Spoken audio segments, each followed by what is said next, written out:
final da Segunda Grande Guerra Mundial, sofreu com as crises internas na sua produção, uma vez que o país tinha sua capacidade produtiva focada principalmente na produção de navios. Ao ser impedido de produzir a única coisa que realmente estavam capacitados, o país entrou em colapso. Sua economia estava estagnada e não havia condição de evoluir. Para piorar a situação, duas cidades estavam completamente destruídas. Parte das cidades de Kyoto e Tóquio também foram destruídas por bombardeios pesados que antecederam as explosões atômicas. Graças à perseverança desse país, eles conseguiram se recuperar e hoje são uma das maiores potências do mundo em tecnologia e robótica.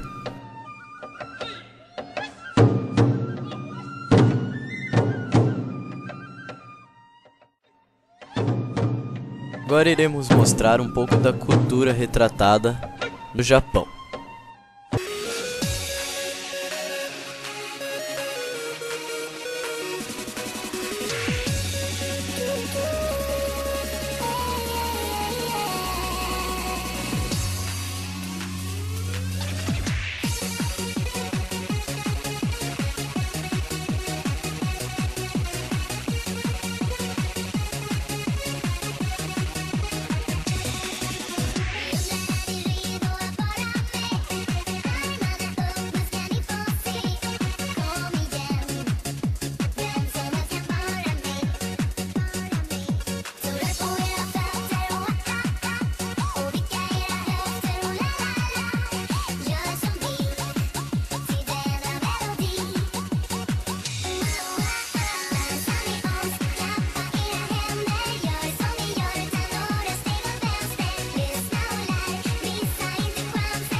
Vai!